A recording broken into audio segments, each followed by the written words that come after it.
सभी के कैसे हैं हमारे सभी योद्धा। आप लोगों ने लास्ट क्लास में बोला था कि कॉन्सेप्ट काफी हो गए हैं, तो एक बार रिवीजन हो जाए। तो मिसलीनियस क्वेश्चंस क्योंकि हमारे एग्जाम में आते हैं, और खासकर एयरफोर्स के अलावा एनडीए के स्टूडेंट्स का डिमांड भी था कि भैया हमारा एग्जाम भी है सितंबर में, तो इसीलिए मिसलीनियस क्वेश्चंस चाहिए हम लोगों को। और खासकर मिसलीनियस के साथ साथ हमें प्रीवियस ईयर भी अगर बीच बीच में मिल जाए, तो आज की क्लास सिर्फ और सिर्फ आपको प्रीवियस ईयर क्वेश्चंस की मिलेगी। जिस क्वेश्चन पे एनडीए लिखा होगा वो एनडीए का क्वेश्चन होगा। जिस क्वेश्चन पे एक आईबी का एग्जाम आप लोगों का अभी आया है, जो रॉबिन सर ने आप लोगों को या आपके संदीप भैया ने आप लोगों को बताया होगा, उसके भी कुछ क्वेश्चंस मैंने आज डाले हैं जिससे कि आपको उसका भी टेस्ट मिल जाए।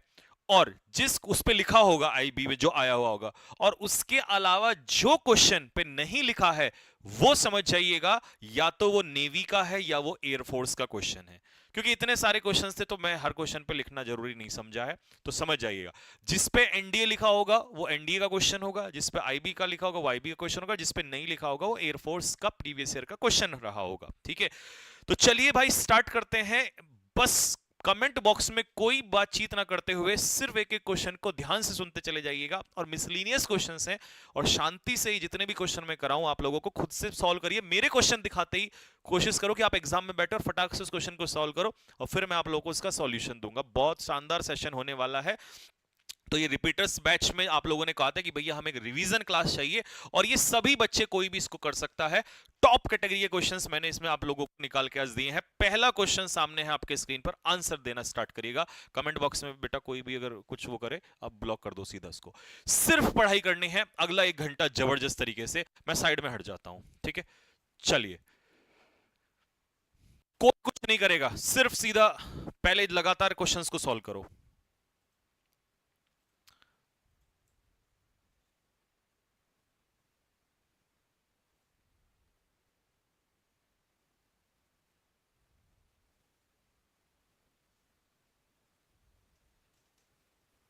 ओके, पहला क्वेश्चन डन। द बॉयज, सुनते भी ना, लड़ मत करो कि कौन सा चीज क्यों लगी है। बॉयज यहां पर सब्जेक्ट है, प्लूरल है, प्लूरल के साथ वर्ब भी प्लूरल है, पैसिव में है तो बीइंग के साथ थर्ड फॉर्म लग गया, यानी कि लड़कों का मजाक उड़ाया गया। लाफ्ड एट का मतलब होता है मजाक उड़ाना, किसके द्वारा? By the passer by. तो एरर यहीं पर था, पासर बाय नहीं होता, क्या होता है? कमेंट बॉक्स में बताओ जल्दी से, पासर बाय का प्लूरल क्या होगा? पासर बाय का प्लूरल होता है पासर्स बाय। ठीक है, तो पासर बाय का प्लूरल क्या हो जाएगा? पासर बाय का प्लूरल होगा पासर्स बाय। बात समझ में आ गई है सभी को? चलो जी, पहला क्वेश्चन क्लियर हो गया। इसका सही कमेंट बॉक्स में दिल फेंक के मारो कि भैया मैंने पहला क्वेश्चन कवर कर लिया, मतलब क्वेश्चन आपने पकड़ लिया है। क्योंकि जिस क्वेश्चन पे नहीं लिखा है वो या तो नेवी का रहा होगा या एयरफोर्स का क्वेश्चन होगा। ठीक है, चलिए question number 2। They will complete the work by the time we get there. Hindi में, मैं हिंदी में भी ट्रांसलेट करूंगा, कोशिश करूंगा कि आपको हिंदी में भी समझ में आए। By the time we get there, जब तक हम वहां पहुंचेंगे तब तक वो अपना काम पूरा कर चुके होंगे। देखिए, बाय द टाइम का मतलब क्या होता है? बाय द टाइम का मतलब होता है फ्यूचर में आपको एक टाइम दे दिया, एक पॉइंट दे दिया, और बोला इस बाय द टाइम का मतलब होता है पहले। बाय द टाइम का मतलब होता है पहले, यानी कि जो बिफोर का मतलब होता है वही मतलब होता है बाय द टाइम का। बाय द टाइम, तो बाय द टाइम का मतलब होता है पहले, और बिफोर का मतलब होता है पहले। तो वो कह रहा है जब तक हम वहां पहुंचेंगे उससे पहले पहले, तो उससे पहले ही काम पूरा कर चुके होंगे। तो जो काम पहले ही हो चुका होगा, उसे हम किस में यूज करते हैं? फ्यूचर परफेक्ट में। जो काम पहले ही हो जाता है उसे हम यूज करते हैं फ्यूचर परफेक्ट में। तो कौन सा काम पहले हो चुका होगा? उनके काम को पूरा करने का काम पहले हो चुका। तो दे विल के पीछे क्या लगेगा? हैव लगेगा, और कंप्लीट की थर्ड फॉर्म लगेगी कंप्लीटेड, तो ये बन गया फ्यूचर परफेक्ट। तो they will have completed the work, वो काम को पूरा कर चुके होंगे जब तक वो वहां पर पहुंचेंगे। यानी कि कंडीशन वाले क्लॉज में हमें क्या दे दिया? Present indefinite. ये कंडीशन है, हमेशा याद रखना जिस क्लॉज में कंजक्शन जुड़ा होता है, तो कंजक्शन क्या था? Bye the time. और कंजक्शन वाले क्लॉज में हमेशा प्रेजेंट इंडेफिनिट ही होता है, क्योंकि उसमें कंडीशन होती है। अब अगर काम पहले ही हो रहा है तो फ्यूचर परफेक्ट में, क्योंकि हमेशा काम पहले परफेक्ट में होता है। जो काम पहले ही हो जाता है वो फ्यूचर परफेक्ट में है, अगर फ्यूचर की बात है। अगर मान लो प्रेजेंट में है तो प्रेजेंट परफेक्ट, और पास्ट में है तो पास्ट परफेक्ट। इसी बात को ऐसे याद करो। चलिए ये क्वेश्चन तो हो गया आपका ए। इसी बात को ऐसे याद करो, अगर यही चीज मान लो पास्ट में होती, अगर यही चीज पास्ट में होती तो हम एक एक्शन के लिए क्या लगा रहे होते, पास्ट इंडेफिनिट। और जो काम पहले ही हो जाता, पास्ट में जो काम पहले ही हो जाता, पास्ट में जो काम पहले ही हो जाता, उसके लिए हम लोग क्या यूज कर रहे होते, पास्ट परफेक्ट का यूज कर रहे होते, अगर ये घटना पास्ट में होती। लेकिन क्योंकि ये फ्यूचर में है तो एक तो हमें उसने दे दिया प्रेजेंट इंडेफिनिट, प्रेजेंट इंडेफिनिट। लेकिन जो काम पहले ही हो गया है, पहले पिक्चर बना लेना, उसे हम लोग कहेंगे फ्यूचर परफेक्ट। क्या कहेंगे मेरे भाई, फ्यूचर परफेक्ट। समझ में आ गया, फ्यूचर में पहले हो रहा है फ्यूचर परफेक्ट, पास्ट में पहले हो रहा है पास्ट परफेक्ट। अगर ये पिक्चर समझ में आ गई हो तो कमेंट बॉक्स में दिल मारो फेंक के कि भैया ये टॉपिक हमें समझ में आ गया है, कि अगर फ्यूचर में कोई हमें टाइम दिया है और उससे पहले काम पूरा हो रहा है, फ्यूचर परफेक्ट। और अगर पास्ट में टाइम दिया है और उससे पहले पूरा हो रहा है तो पास्ट परफेक्ट। क्योंकि परफेक्ट की एक पहचान है, ये हमेशा काम को पहले ही पूरा कर देता है। पास्ट में हो रहा है, हो चुका था, पहले ही हो चुका था, पास्ट परफेक्ट। फ्यूचर में पहले ही हो चुका है, हो चुका होगा, फ्यूचर परफेक्ट। तो दोनों बात समझ में आ गई कि अगर पास्ट में होगा तो पास्ट परफेक्ट और फ्यूचर में होगा तो फ्यूचर परफेक्ट। बात क्लियर है? जल्दी कमेंट बॉक्स में लिखो भैया एकदम क्लियर है, कोई डाउट हमें इस बात में नहीं है, ये टॉपिक हमें एकदम से ही क्लियर हो गया। जी भैया जी, चलो आगे बढ़ो। Question number 3, IBACIO। Nowadays several plastic products are superior than। याद करो, जो मैं 5-5 कॉन्सेप्ट डेली करवाता हूं उसमें ये कॉन्सेप्ट करवा रखा है। क्या करवा रखा है कि जितने भी IOR वाले हमारे वर्ड्स होते हैं कंपैरिजन के लिए, उसमें हम लोग क्या यूज कर रहे होते हैं, टू यूज कर रहे होते हैं। क्या मैंने आपको यह सिखाया था कि प्रिफर के पीछे टू आता है? जी भैया जी आता है, टू आता है। क्या मैंने आपको यह सिखाया था कि प्रिफरेबल के पीछे टू आता है? जी भैया जी ये सिखाया था कि प्रिफरेबल के पीछे भी टू आता है। तो यहां पर देन की जगह क्या हो जाएगा, टू हो जाएगा। क्वेश्चन देखते ही मार दिया होगा सभी ने, जिसने मारा वो थम्स अप लगाओ कि भैया मैंने देखते ही मार दिया था। नेक्स्ट,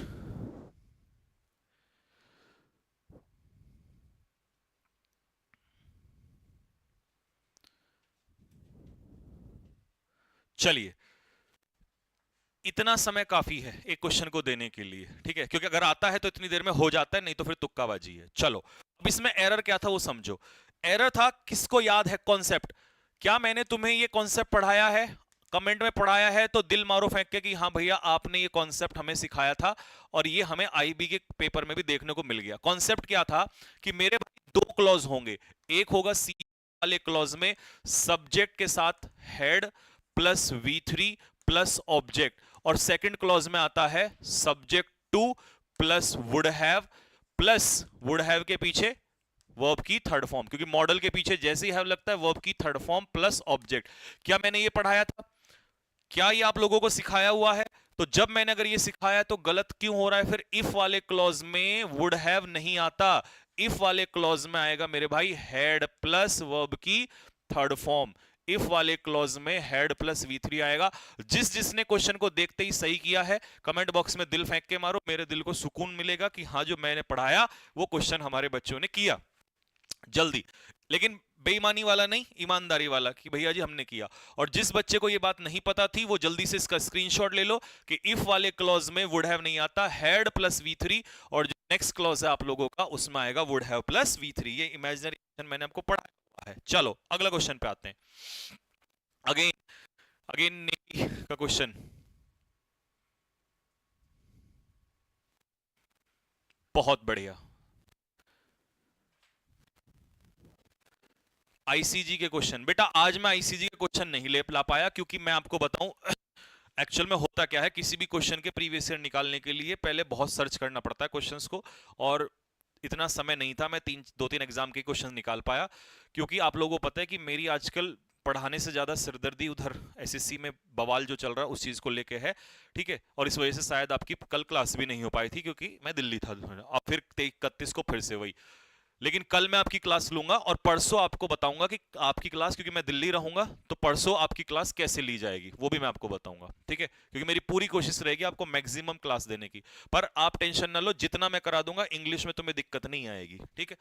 द राजधानी एक्सप्रेस, देखिए किसी ट्रेन के नाम से पहले हम आर्टिकल दा लगा रहे हैं, इसमें कोई गलती नहीं है। राजधानी एक्सप्रेस सब्जेक्ट सिंगुलर है तो सिंगुलर के साथ एसईआईएस लगा रहे हैं, तो कोई भी दिक्कत नहीं है, इसमें कोई प्रॉब्लम नहीं है। यूजुअली का मतलब है रूटीन में, यानी कि प्रेजेंट इंडेफिनिट, यानी कि ये कैसा एक्शन हो गया, इसका रूटीन एक्शन हो गया। रोजाना आती है कितने बजे, 9:30, यानी कि 9:30 बजे। पॉइंट ऑफ टाइम अगर दिया है तो उसके लिए एट आपको यूज कर सकते हो, ये भी सही है। इसका मतलब इसका आंसर होगा नो एरर। अगर आपने एरर मारा तो इसका मतलब आपको एक आदत है कि आप क्वेश्चन में एरर निकालते हो, आपको ऐसा लगता है कि एरर है तो एरर निकाला जाएगा। सुबह लेट उठो दिन भर ये कोई सुविचार है क्या? बिल्कुल, आज के जमाने के यही सुविचार। सिंगुलर है क्या एसईआईएस हटाओगे? नहीं, क्योंकि उसने यूजुअली रखा, प्रेजेंट इंडेफिनिट है, रूटीन एक्शन है। और क्या टाइम से पहले एट हटाओगे? नहीं हटा सकते। तो इसका मतलब हमें अब थोड़ा सा दिमाग बड़ा करना पड़ेगा कि भाई जब हमारे कॉन्सेप्ट्स क्लियर हैं तो हम क्यों गलती कर रहे हैं वहां पर, ठीक है? तो इसका मतलब नो एरर आंसर था। अगर तुम में से किसी ने नो एरर मारा है तो कमेंट बॉक्स में दिल मारो फेंक के, मुझे बहुत अच्छा लगेगा कि हमारे बच्चों ने नो एरर निकाला है। चलिए, Raghu did not knew the names of the different parts of a plant. Raghu को एक प्लांट के बहुत सारे जो अलग अलग पार्ट्स होते हैं उसके नाम नहीं पता थे, ठीक है? अब इस क्वेश्चन को देख के, ये एयरफोर्स का क्वेश्चन पूछा हुआ है। डिड, देखिए हमेशा के लिए याद रखना, ये हेल्पिंग वर्ब डू लिख लो कमेंट बॉक्स में, डू, डज, डिड या कोई मॉडल। अगर कभी भी आपको ये हेल्पिंग वर्ब दिखाई दे, ये हेल्पिंग वर्ब दिखाई दें, इनके पीछे वर्ब की बेस फॉर्म आती है। भैया जी बेस फॉर्म क्या होता है? बेस फॉर्म होता है जैसे गो, कम, ईट, रन, मतलब कोई आईएनजी नहीं, कोई एसईआईएस नहीं, कुछ नहीं लगाओगे इनके पीछे, स्क्रीनशॉट ले लेना। तो इसका मतलब डिड के पीछे न्यू की जगह यहां पर क्या होगा? नो, इसका आंसर हो जाएगा। तो मेरे भाई इसका सही उत्तर होगा ए, इसका करेक्ट आंसर होगा। जिसने ये सही किया है वो कमेंट बॉक्स में बताओ कि भैया मेरा ये सही था, मैंने देखते ही पकड़ लिया। अगला क्वेश्चन, ये बढ़िया क्वेश्चन है और ये नेवी का ही क्वेश्चन है। अगर सच में इसमें किसी ने आंसर दे दिया ना भाई, नाम पढ़ के दिल फेंक के मारूंगा उसका। हटना, वो दिखाना, कमेंट्स साइड हो जाता हूं मैं देखना चाहता हूं कि कौन है ऐसा योद्धा जो इसको निकाल दे।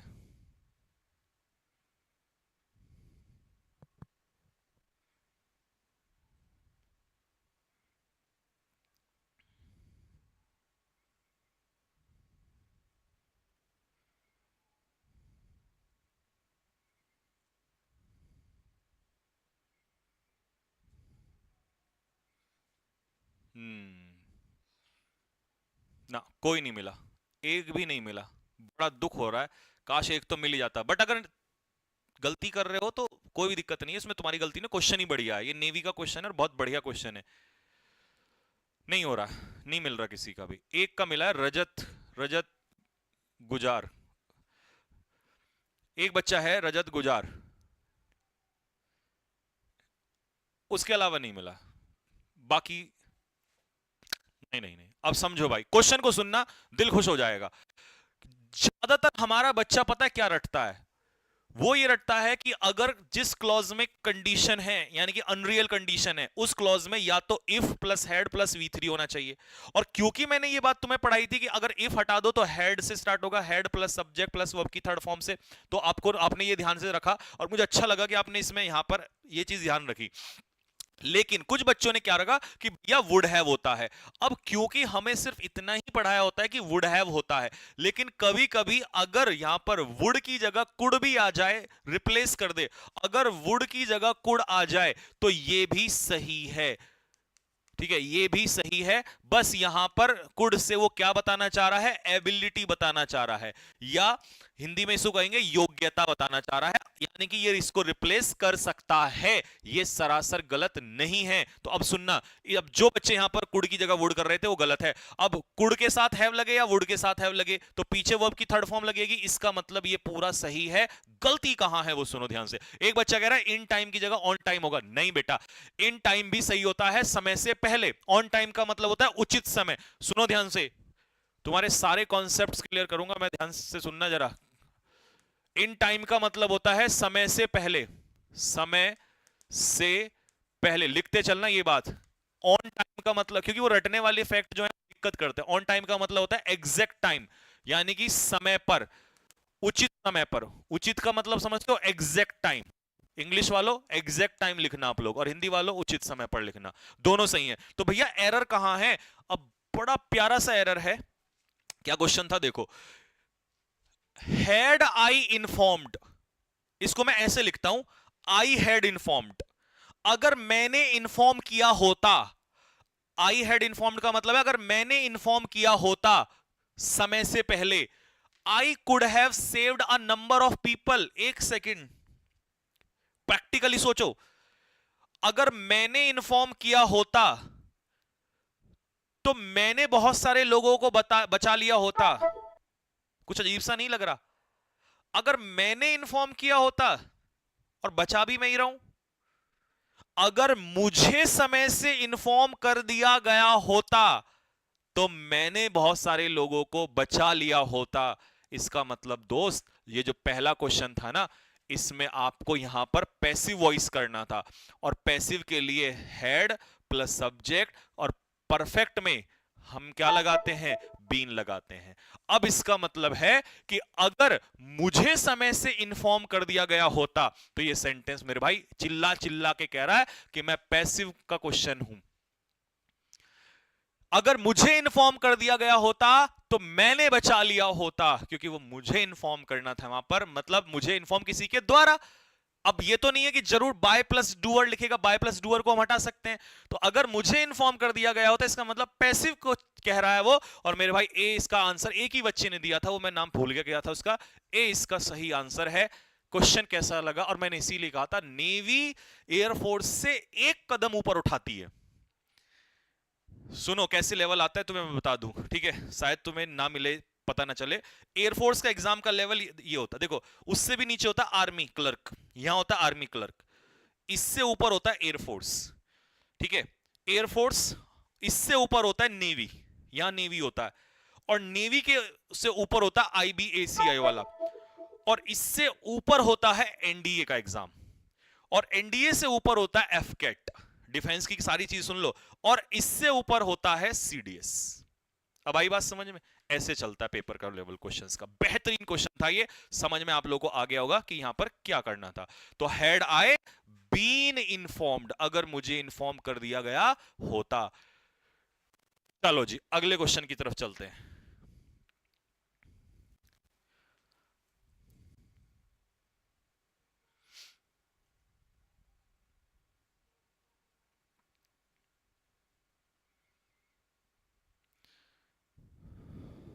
हाँ पुनीत भाई दिमाग खुल गया कुछ। बेटा डिस्कशन बाद में कर लेना, अभी क्वेश्चन कर ले। पुनीत भी यहीं रहेगा, तू भी यहीं रहेगा, है ना? चलो, यू आर लर्निंग इंग्लिश, ये है हमारा प्रेजेंट कॉन्टिन्यूस, लेकिन इसमें आपको दिखाई दे रहा होगा सिंस और फॉर के साथ क्या दिया है? टाइम दिया है। सिंस और फॉर के साथ जब टाइम दिया हो, सिंस और फॉर के साथ अगर टाइम दिया हो तो परफेक्ट कॉन्टिन्यूस होता है। तो ये मैं जहां तक उम्मीद करता हूं आपने इसको चेंज कर लिया होगा। ए आंसर मुझे दिख रहा है, मुझे बहुत खुशी हुई कि चलो ये आपने सीधा सीधा निकाल दिया। एनडीए 2022 16 अप्रैल को ये क्वेश्चन आपसे पूछा, बताइए भाई। हर एक क्वेश्चन, हर कोई ऐसा एग्जाम नहीं है जिस एग्जाम के लिए आपकी प्रिपरेशन ना कराई जाए। जब हमने डिफेंस के लिए बोला था आप लोगों को तो मिलेगा।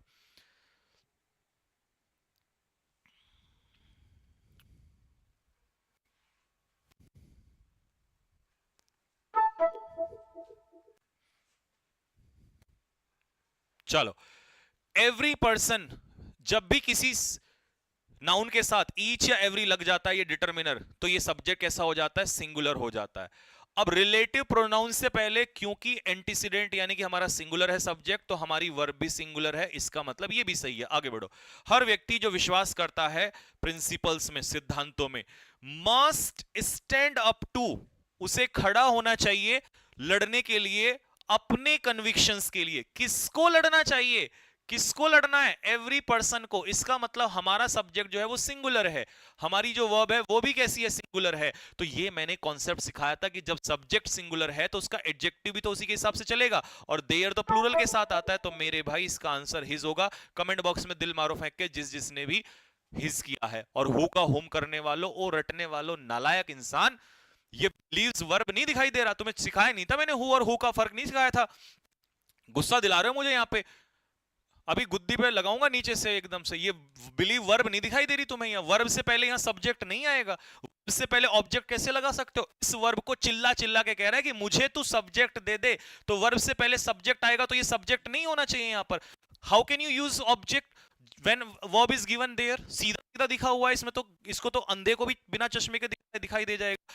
मेरे भाई ये वर्ब है तो इसको सब्जेक्ट चाहिए, तो ये हु का हुम कैसे? या वो रटा हुआ है? नहीं, हु का हुम और इसका आर ही मारूंगा। है, सुधरोगे नहीं तुम लोग? 2 दिन 3 दिन क्लास नहीं लेता हूं, कहीं तुम्हारे सामने नहीं आता हूं तो नालायक हो रहे हो। पुराने रूप में आना पड़ेगा मेरे को। तो देयर की जगह हिज होगा। ये चिल्ला चिल्ला के नहीं कह रहा कि मैं सिंगुलर हूं, मेरे पीछे सिंगुलर वर्ब आ रही है, तो यहां पर मुझे भी तो देख ले मेरे भाई। चलो क्वेश्चन को करो अगले। दिमाग को खोल के रखो यहीं पे। ये करो एयरफोर्स का क्वेश्चन।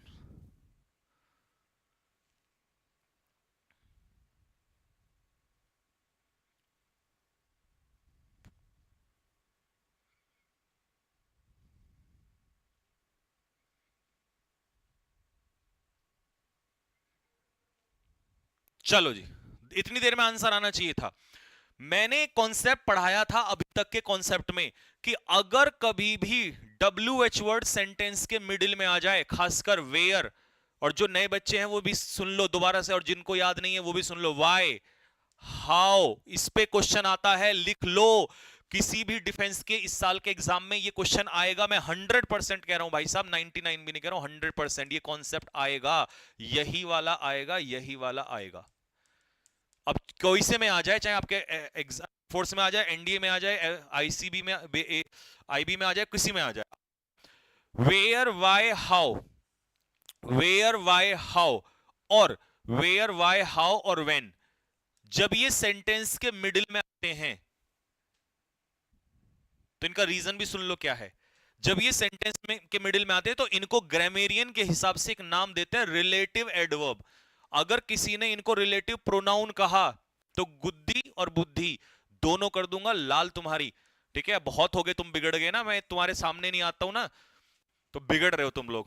रिलेटिव एडवर्ब क्या कहते हैं इनको? Relative adverb. हालांकि एग्जामिनर नहीं पूछेगा लेकिन सुन लो, रिलेटिव एडवर्ब कहते हैं, क्योंकि बीच में कुछ भी आता है तो उसे रिलेटिव प्रोनाउन ठोक देते हैं। प्रोनाउन का मतलब होता है सब्जेक्ट या ऑब्जेक्ट, और सब्जेक्ट या ऑब्जेक्ट का काम या तो हु करता है, या हुम करता है, या विच करता है, या दैट करता है। तो ये होते हैं रिलेटिव प्रोनाउन। जब सेंटेंस के मिडिल में ये आ रहे होते हैं, रिलेट कर रहे होते हैं, इनको हम रिलेटिव प्रोनाउन कहेंगे। ठीक है, इनको हम क्या कहेंगे? रिलेटिव प्रोनाउन कहेंगे। ये रिलेटिव एडवर्ब होते हैं। तो इनके बाद कभी भी, इनके बाद तो आ सकता है, प्रोनाउन के बाद तो आ सकता है, लेकिन रिलेटिव एडवर्ब जो मैं अभी बता रहा हूं, इनके पीछे कभी भी आप, जब ये सेंटेंस के मिडिल में होंगे ना, तो ये रिलेटिव है, इंटेरोगेटिव नहीं है। सेंटेंस के शुरुआत में ये इंटेरोगेटिव होते हैं, तो पहले इनके सब्जेक्ट आएगा और बाद में क्या आएगी? वर्ब आएगी। अगर समझ में आ गया हो तो दिल मारो फेंक के कि भैया अब हमें क्लियर है। अगर सेंटेंस की शुरुआत होगी इंटेरोगेटिव एडवर्ब, सुन रहे हो ना क्या क्या कह रहा हूं? अगर सेंटेंस की शुरुआत होगी इंटेरोगेटिव एडवर्ब, सेंटेंस के बीच में अगर वे तो रिलेटिव एडवर्ब कंजक्शन का रोल निभाते हैं उस समय पर ये। ठीक है, तो उसके बाद हेल्पिंग वर्ब नहीं आएगी, हेल्पिंग वर्ब आएगी यहां पर ये। अब आ जाओ जरा, तो इसका उत्तर होगा बी, इसका करेक्ट आंसर। मजा आया हो कमेंट बॉक्स में तो जल्दी से फटाफट दिल मारो फेंक के कि भैया अब हमें रटा नहीं है, अब हमने ये सीख लिया है कि इसे रिलेटिव एडवर्ब कहते हैं, और हु, हुम, विच, दैट, उनमें फर्क है और इनमें वहां आ सकता है। क्योंकि कोई बच्चा डाउट ये ले सकता है भैया हु के बाद तो आ जाता है, वो मेरे भाई प्रोनाउन है, सब्जेक्ट का काम कर सकते हैं, वो ऑब्जेक्ट का कर सकते हैं, वहां आ सकता है, इनके साथ नहीं आता, ये रिलेटिव एडवर्ब है। ठीक है, चलो अगले क्वेश्चन पे आते हैं। नेक्स्ट,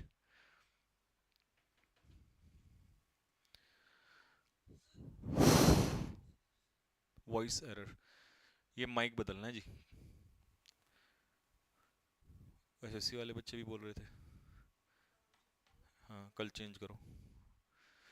चलो जी, वन है मेरे भाई subject, ought not to. Ought to का निगेटिव होता है ऑट नॉट टू।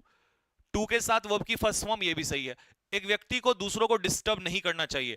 अगर हमारे सेंटेंस का सब्जेक्ट वन है प्रोनाउन, तो यहां भी वन ही होगा। और अगर यहां मॉडल ऑट है, तो इसीलिए इसका उत्तर क्या होगा, ऑटंट, ऑटंट वन। क्योंकि अगर हमारे सेंटेंस में सब्जेक्ट वन होता है तो क्वेश्चन टैग में भी वन ही रहेगा। वन का वन ही रहता है, याद कर लेना, कभी ही शी इट दे में बदल दो। और अगर यहां पर ऑट की जगह शुड होता, तो मेरे भाई शुड प्लस नॉट की हेल्पिंग वर्ब बताना, सॉरी शॉर्ट फॉर्म बताना, कॉन्ट्रैक्टेड फॉर्म क्या बनेगी कमेंट बॉक्स में। मेरा मत देखो, अपना बताओ जल्दी से। शुड प्लस नॉट की शॉर्ट फॉर्म बताओ। अगर शुड प्लस नॉट होता तो फिर इसका आंसर क्या होता। एक सेकंड, मैंने गलती कर दी है भाई, ना ना ना ना ना, हमने ही गलती कर दी है, क्योंकि नॉट तो यहां पर है। अगर सेंटेंस ऑलरेडी निगेटिव है तो फिर हम इसको नहीं करेंगे, फिर तो सीधा सीधा रख दो। लेकिन पता चल गया ना क्या बनाते हैं, ऑटेंट बनाते हैं। तो अब इसको ऑट वन कर दो, ठीक है, ऑट वन कर दो। कर दिया ना सभी ने, ऑट वन। क्योंकि सेंटेंस अगर निगेटिव है, ये तो पढ़ाया था मैंने, निगेटिव है तो पॉजिटिव और पॉजिटिव है तो निगेटिव। क्योंकि ऑलरेडी नॉट है निगेटिव, तो यहां पर पॉजिटिव होना है। अगले क्वेश्चन पे आओ फटाफट।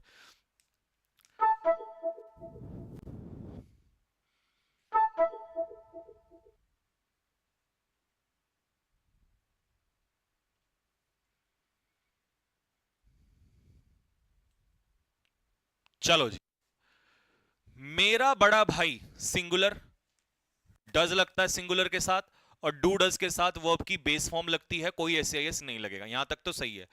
एट ऑल, मेरा बड़ा भाई, ठीक है, किसी भी कीमत पे स्मोक नहीं करता। एंड हैज, और ब्रदर क्योंकि सिंगुलर है तो उसी के हिसाब से आ गया has. And has no desire, और उसकी कोई इच्छा भी नहीं है, और उसकी कोई इच्छा भी नहीं है। जब इसने यहां पर हमें सेंटेंस में नो दे दिया, तो क्या हम नो का पेयर नीदर से बना सकते हैं? एक क्लॉज में हम दो निगेटिव रख सकते हैं? नहीं। तो मेरे भाई हैज नो डिजायर ईदर, और उसकी इच्छा भी नहीं है। अब आपको कि भैया नहीं कहां से आ रहा है, तो नहीं यहां से आ रहा है। तो इसीलिए नो के साथ आप नीदर नहीं रख सकते। नो के साथ आप क्या लगाओगे, ईदर। डबल निगेटिव नहीं पूछेगा, एक क्लॉज में डबल निगेटिव नहीं आएगा। आगे आ जाओ। ये क्वेश्चन थोड़ा सा ठीक ठाक है, लेकिन डरना नहीं है। द दिल्ली जल बोर्ड, दिल्ली जल बोर्ड जो है ये सब्जेक्ट है। ये क्या है मेरे भाई, सब्जेक्ट है। सिंगुलर है तो हैज है, और हैज के साथ वर्ब की थर्ड फॉर्म है। क्योंकि दिल्ली जल बोर्ड एक विभाग है, तो इसके लिए इट्स भी सही है। दिल्ली जल बोर्ड ने अचीव कर लिया है all time high water production. All time high water production achieve कर लिया है। कितने का, 956 mgd million gallon per day का। एंड इज मूविंग, कौन मूव कर रहा है, दिल्ली जल बोर्ड। इज यहां पर सही है। एंड इज मूविंग टुवर्ड्स, और ये मूव कर रहा है अपने गोल के प्रति। किसका गोल है मेरे भाई, दिल्ली जल बोर्ड का। दिल्ली जल बोर्ड कैसा है, सिंगुलर। वर्ब भी कैसी है, सिंगुलर। एडजेक्टिव भी कैसा है, सिंगुलर। तो यहां भी तो एडजेक्टिव सिंगुलर होगा, जब इसी का गोल है दिल्ली जल बोर्ड का। तो मेरे भाई इसका जल सिंगुलर है, तो सिंगुलर के साथ यहां भी इट्स होना चाहिए था। चालाकी क्या खेल रहा है तुम्हारे साथ, यहां तो सिंगुलर दे दिया, यहां भी सिंगुलर दे दिया, यहां भी सिंगुलर दे दिया। कह रहा है सेंटेंस को लंबा सा पढ़ो, कंफ्यूज कर दूंगा। लेकिन कंफ्यूज कैसे कर देगा, बाप है हम इसके। आया समझ में कि कितना घुमा सकता है। लंबा सा सेंटेंस देने का मतलब सिर्फ घुमाना चाह रहा है। कॉन्सेप्ट अगर स्ट्रांग है तो परेशान नहीं होना बिल्कुल भी। लो अगला क्वेश्चन।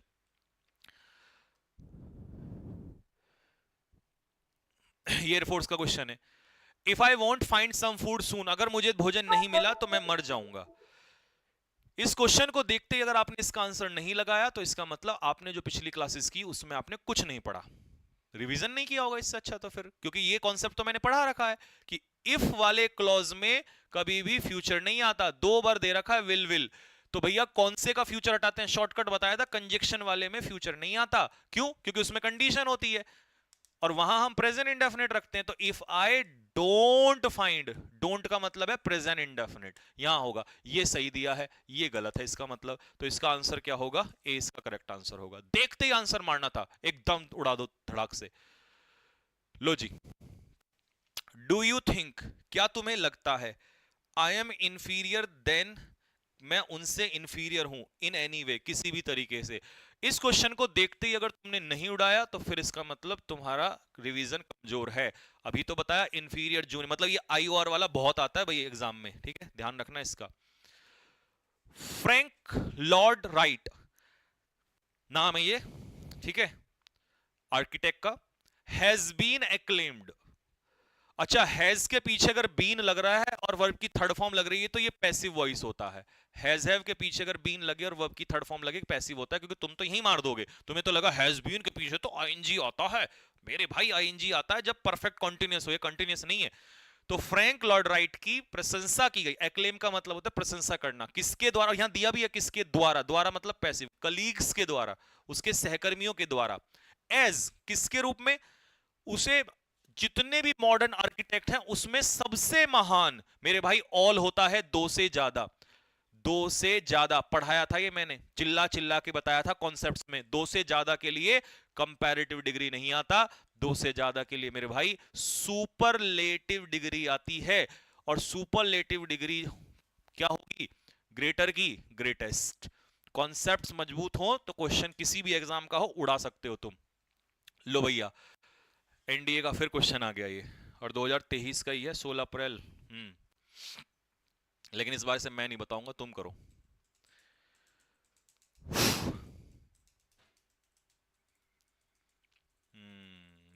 गुड, बढ़िया क्वेश्चन है, आसान है लेकिन थोड़ा सा ट्रिकी है।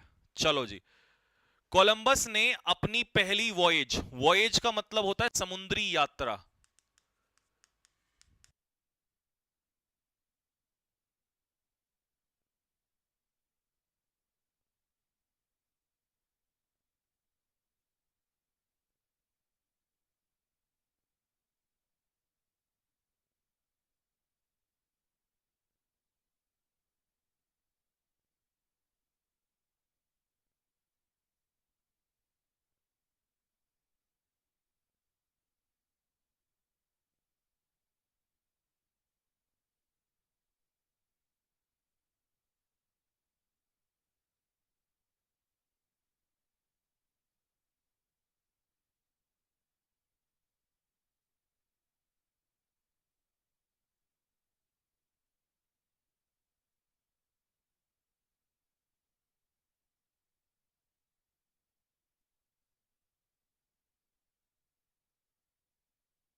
Hello hello hello hello hello, चलो। कोलंबस मेड हिज, अब सुनो मैं क्या कह रहा था, तुम लोग को आधो लोगों को पता नहीं चला होगा।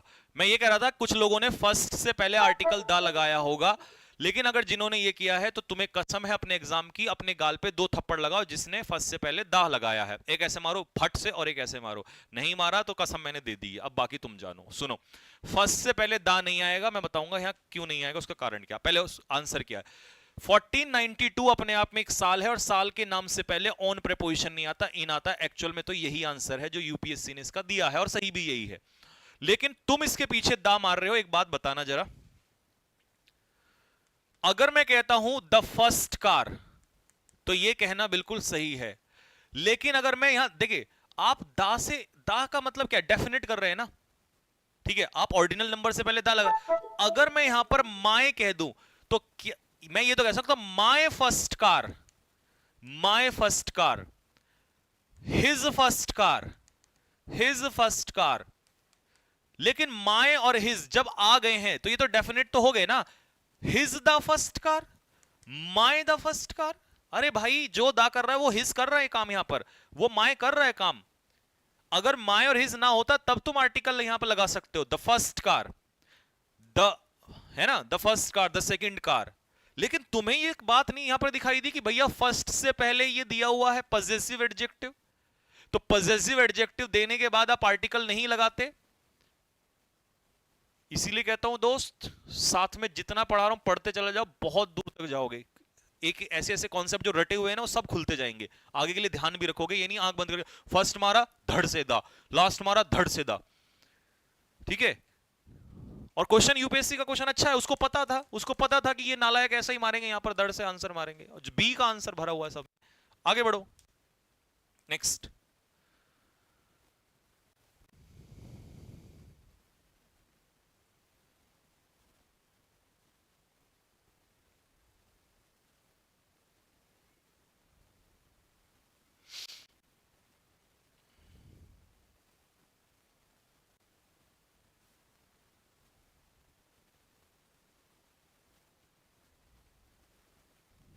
लो, द लो ब्रांचेस, सब्जेक्ट है हमारा ब्रांचेस, जो कि अपने आप में प्लूरल है।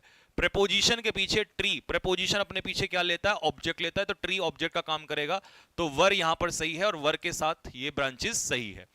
तो जो नीचे लटकी हुई ब्रांचेस थी वो स्विंग कर रही थी, ठीक है। पेड़ की जो ब्रांचेस हैं वो पेड़ के साथ टकरा रही थी और मेकिंग अ हार्श नॉइज, और बहुत ज्यादा शोर कर रही थी, क्योंकि पेड़ की जो शाखाएं हैं जब वो ऐसे टकराएंगी पेड़ से, जैसे मान लो ये पेड़ है और इसकी शाखाएं ऐसे लटकी, तो ये इससे टकरा रही हैं आपस में, ठीक है। अब ध्यान से सुनना, इट कौन है, किससे टकरा रही हैं, इट तो सिंगुलर है, तो सिंगुलर का मतलब ये ट्री से है ना, टकरा रही हैं। कौन टकरा रही हैं, ब्रांचेस जो नीचे को लटकी हुई हैं। अब याद रखना, जब दो चीजें आपस में टकराती हैं ना, तो इसके लिए प्रेपोजिशनल फ्रेज आती है स्विंग अगेंस्ट समथिंग। ध्यान से सुनो, अगर मैं दीवार में सर मारूंगा तो अगेंस्ट आया समझ में। अगर मैं ऐसे खड़ा हूं तो सीधा खड़ा हूं, लेकिन जैसे मैं इसके एंटी फोर्स लगाऊंगा, देखा आपने कुछ लोग ऐसे पिलर पे ऐसे यूं खड़े हो जाते हैं, यूं ऐसे सिगरेट लेके यूं, तो ये कैसे खड़े हैं, he was standing against the pole. ये अगेंस्ट द पोल नहीं है, opposite force, this is against the wall, और वो टकरा रही है, इसका मतलब ये क्या हो गया, अगेंस्ट। तो स्विंग विद इट का मतलब पता है क्या है, विद का मतलब तो ये हो गया, ये पेड़ है, ये आपका क्या कहते हैं, वो हो गई ब्रांचेस हो गई, विद इसके साथ नहीं, वो आपस में टकरा रही हैं, ऐसे टकरा रही हैं, ये अगेंस्ट, तभी तो शोर हो रहा है वहां पर। तो इसका आंसर होगा स्विंग अगेंस्ट समथिंग। क्वेश्चन बेहतरीन था भाई, ये क्वेश्चन आपका एयरफोर्स और नेवी में भी बवाली क्वेश्चन कुछ तो आते हैं, तभी 20 में से 20 हर बच्चे के नहीं आते हैं। तो विद की जगह ये अगेंस्ट होता है, अगेंस्ट होगा, 20 का करेक्ट आंसर होगा। आगे बढ़ो, every my Hahn, my hands, मेरी मुर्गियां अंडे देती हैं, दिस लिटिल कोबरा, ये जो छोटा सा कोबरा है, ईट्स ऑल अप, वो सब खा जाता है। अब इसको ना तोड़ना पड़ेगा तुम्हें। दिस लिटिल कोबरा, कोबरा जो है यहां पर ये सिंगुलर नाउन है, और सिंगुलर नाउन के साथ लगता है एसईआईएस, तो ये बिल्कुल सही है, इसमें कोई मिस्टेक नहीं है। मेरी मुर्गी जो है ये प्लूरल है, प्लूरल के साथ एसईआईएस नहीं लगता, लेकिन पंगा तो यही है। हाँ देखो क्या पंगा है इसमें, ये कॉन्सेप्ट तो बहुत आता है। लाए का मतलब होता है झूठ बोलना, और इसकी सेकंड फॉर्म होती है लाइड, और इसकी थर्ड फॉर्म होती है लाइड। अब आता है ले, ले का मतलब होता है रखना, और सेकंड फॉर्म होती है लेड, और थर्ड फॉर्म होती है लेड। और रखना भी होता है और अंडे देना भी होता है, अंडे देना। एक होता है लाए, इसका मतलब होता है लेटना, सेकंड फॉर्म होती है ले, और थर्ड फॉर्म होती है लेन। अब मुर्गी अंडे दे रही है ना, तो अंडे देना ये होता है फर्स्ट फॉर्म में, और सेकंड में ये और ये। तो प्रेजेंट में फर्स्ट फॉर्म में अंडे देना ले होता है। यहां मुर्गी झूठ नहीं बोल रही, मुर्गी अंडे दे रही है, तो एग्स का प्रेजेंट में ले होगा, क्योंकि प्रेजेंट इसलिए यहां भी प्रेजेंट है, ठीक है, तो यहां भी प्रेजेंट है। तो इसका सही उत्तर होगा लाए की जगह ले एग्स, तो आंसर होगा बी। क्वेश्चन बेहतरीन था, आया समझ में सबको। वॉइस प्रॉब्लम आज झेल लो, एक माइक चेंज करा दूंगा क्योंकि कई दिन से